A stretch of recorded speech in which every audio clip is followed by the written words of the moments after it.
요즘 오라클을 둘러싼 환경을 보면 시장을 완전히 뒤집을 만한 반전 뉴스가 하나 딱 튀어나온 건 아닙니다. AI 얘기는 계속 나오는데 주가는 생각만큼 반응이 없고 숫자를 봐도 확신이 잘 안 서죠. 그래서 시장은 보통 이렇게 정리합니다. AI 인프라는 커지고 있는데 돈으로 바뀌는 속도는 너무 느리다.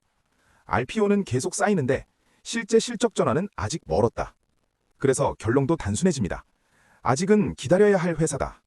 그런데요, 이 판단이 완전히 틀렸다고 말하긴 어렵지만 그대로 믿기엔 조금 불편한 신호들이 최근 들어 몇 개 생기기 시작했습니다. 오늘은 그 중에서도 가장 작지만 구조적으로는 가장 중요한 변화 하나를 보려고 합니다. 바로 멀티클라우드 DB 이야기입니다. 오라클은 요즘 계속 이렇게 말합니다. 멀티클라우드 DB가 성장하고 있다고요. 사실 이 말 자체는 새롭지 않습니다. 예전에도 계속 반복해왔던 표현입니다. 그때는 주로 이런 톤이었습니다. 가능하다, 전략적으로 중요하다, 잠재력이 있다. 상징적인 성장률을 언급하면서 개념 설명에 가까운 이야기였죠. 그런데 최근 들어 같은 멀티클라우드 DB를 설명하는 방식이 조금 달라졌습니다. 이제는 가능성보다는 이미 벌어지고 있는 일을 말하기 시작합니다. 이게 오늘의 핵심입니다. 이 변화가 왜 중요한지를 이해하려면 그럼 여기서 한 가지를 짚어야 합니다. 오라클이 말하는 성장이 계약 얘기인지 아니면 실제 사용 얘기인지입니다. 이걸 이해하려면 먼저 워크로드라는 개념부터 봐야 합니다. 워크로드라는 건 쉽게 말해서 회사가 실제로 돌리고 있는 일입니다. 은행의 계좌 조회와 이체, 쇼핑몰의 주문과 결제, 기업의 회계 마감, 병원의 진료 기록과 첨부 같은 것들입니다. 이런 업무들은 전부 데이터베이스 위에서 돌아갑니다. 그래서 워크로드라는 건 테스트도 아니고 파일 보관도 아니고 회사 돈이 직접 연결된 진짜 업무입니다. 그래서 오라클이 말하는 멀티클라우드 DB의 성장을 볼 때도 이 워크로드가 실제로 움직이고 있는지를 봐야 합니다. 그럼 워크로드가 움직인다는 게 구체적으로 어떤 모습인지부터 정리해 보겠습니다. 멀티클라우드 DB에서 말하는 워크로드 이전이라는 건 파일 하나 옮겼다는 뜻이 아닙니다. 이전에는 AWS 위에서 애플리케이션도 돌아가고 데이터도 있고 DB도 AWS 방식으로 돌아갑니다.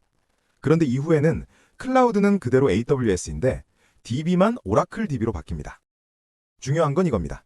실제 업무 트래픽이 오라클 DB로 넘어온다는 점입니다.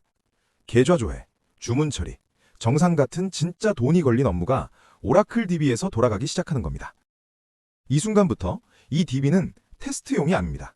운영용입니다. 그리고 여기서 끝이 아닙니다. 처음에는 보통 핵심 업무 하나만 옮깁니다. 리스크를 최소화하기 위해서죠. 그런데 시간이 지나면 보고서, 분석, 백업, 재해복구 같은 부가 업무들이 하나씩 붙습니다. 같은 고객이 처음엔 작게 쓰다가 점점 더 많은 일을 오라클 DB에 맡기게 됩니다. 이걸 워크로드 확장이라고 부릅니다. 여기서 숫자 해석이 한번 틀어집니다. 멀티클라우드 DB는 대형 계약처럼 보이지 않는 경우가 많습니다. 그래서 RPO에는 크게 찍히지 않습니다. 이걸 보고 시장은 이렇게 생각합니다. 별로 큰 돈은 아닌가 보다. 그런데 구조를 보면 다릅니다. 이 워크로드들은 월 단위로 과금됩니다. 계약이 아니라 사용한 만큼 바로 돈이 됩니다. 이연 매출을 오래 쌓아둘 필요도 없고 캐펙스를 새로 크게 깔 필요도 없습니다. 그래서 숫자가 이렇게 보입니다. RPO에는 작게 보이는데 현금 흐름이나 마진에는 바로 영향을 줍니다. 이 지점에서 시장에 착각이 생깁니다. RPO가 안 크니까 의미 없다라고 해석하지만 실제로는 RPO를 거치지 않고 바로 실적에 찍히는 구조입니다. 이게 멀티클라우드 DB를 그냥 기능 확장으로 보면 안 되는 이유입니다. 특히 오라클처럼 이미 DB 고객 기반이 큰 회사에서는 이 작은 변화가 숫자에 미치는 영향이 생각보다 빠를 수 있습니다. 다만 여기서 리스크를 하나 짚고 가야 합니다. 이 흐름이 모든 고객에게 동시에 나타나는 건 아닙니다. 아직은 일부 고객, 일부 워크로드에 국한된 이야기일 수 있습니다. 그래서 이걸 당장 실적 반전이라고 말하는 건 분명히 무리입니다.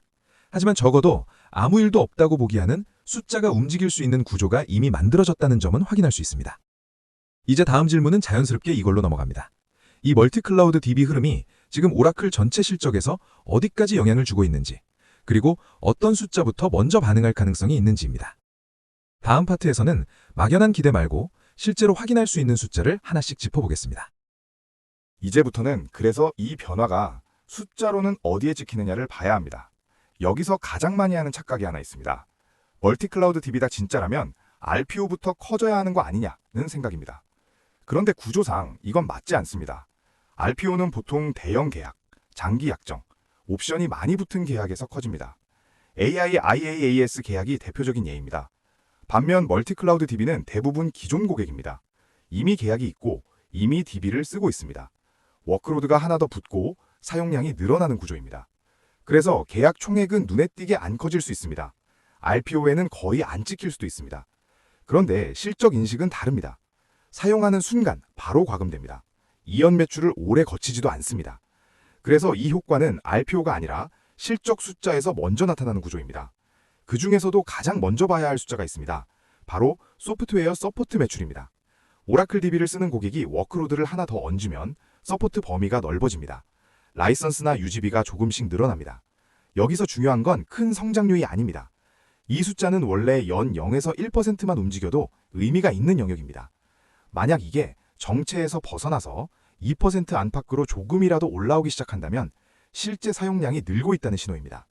두 번째로 봐야 할 건 클라우드 사스 쪽입니다. 멀티클라우드 DB는 형태상 사스에 가깝습니다. 신규 고객보다 기존 고객의 사용량 증가가 성장으로 잡힙니다. 그래서 AI, IaaS 성장률에 묻혀있던 사스 성장률이 조금이라도 상대적으로 견조해지는지 이걸 봐야 합니다. 마지막으로 숨은 숫자가 하나 더 있습니다. 바로 마진입니다. DB 쪽 매출은 캐펙스 부담이 거의 없습니다. 그래서 매출보다 마진이 먼저 반응할 수 있습니다. 캐펙스는 늘어나는데 영업이익이 생각보다 벌 흔들린다면 그 밑에서 DB 같은 고마진 사업이 버티고 있다는 뜻입니다. 다만 여기서도 리스크는 분명합니다. 이 숫자들이 한 분기 반짝 좋아졌다고 해서 구조가 바뀌었다고 단정하면 안 됩니다.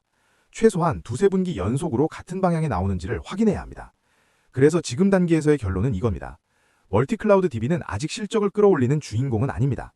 하지만 RPO에 안 찍히는 상태로 실적을 먼저 흔들 수 있는 통로가 생겼다는 점은 숫자로 확인할 수 있는 단계에 들어오고 있습니다. 다음 파트에서는 이 흐름을 타임라인으로 정리해 보겠습니다.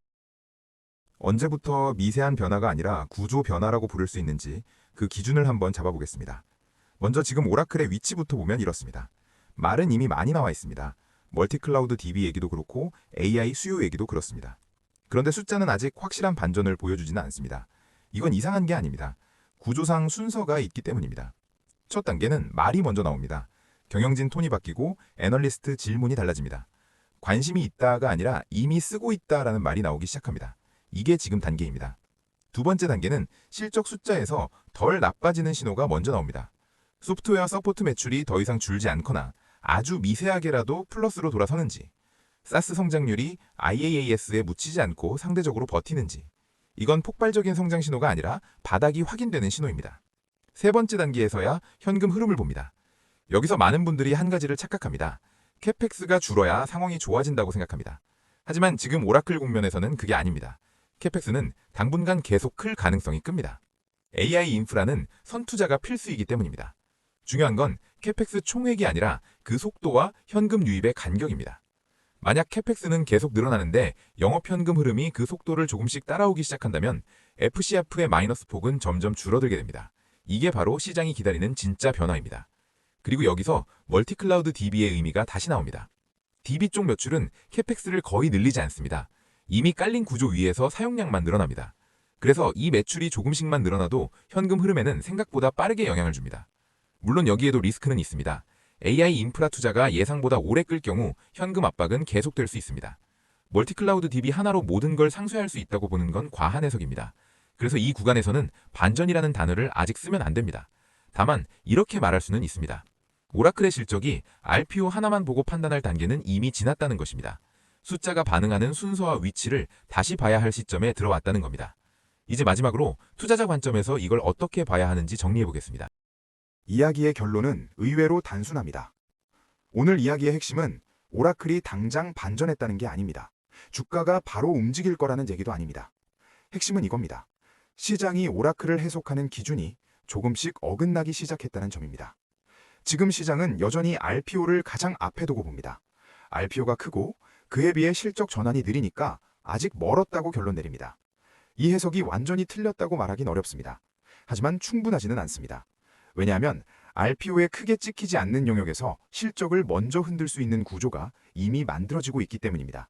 그게 바로 멀티클라우드 DB입니다. 이건 대형 계약 뉴스로 터지지 않습니다. 분기 숫자를 확 뒤집지도 않습니다. 대신 기존 고객 안에서 워크로드가 하나씩 늘어나는 방식입니다. 조용하지만 바로 과금이 시작되는 구조입니다. 그래서 RPO에는 작게 보이는데 소프트웨어 서포트, 사스, 그리고 마진에서 먼저 반응할 수 있습니다. 이게 의미하는 바는 분명합니다. 오라클의 성장 경로가 고캐펙스가 필요한 AI IaaS 하나만 남아있는 건 아닐 수 있다는 점입니다. 상대적으로 가벼운 DB 소비가 먼저 움직이면서 현금 흐름의 바닥을 지탱해줄 가능성이 있다는 겁니다. 다만 여기서 리스크는 다시 한번 분명히 짚고 가야 합니다. 이 흐름은 아직 일부 고객, 일부 워크로드에 국한돼 있을 수 있습니다. 소프트웨어 서포트 성장률이 정체에서 벗어나는지, 사스가 IaaS에 완전히 묻히지 않는지, 그리고 캐펙스가 계속 늘어나는 상황에서도 현금 흐름의 마이너스 폭이 조금이라도 줄어드는지, 이 세 가지만 차분하게 확인하면 됩니다. 오늘 이야기는 확신을 주기 위한 게 아닙니다. 해석의 기준을 조금 바로잡기 위한 겁니다.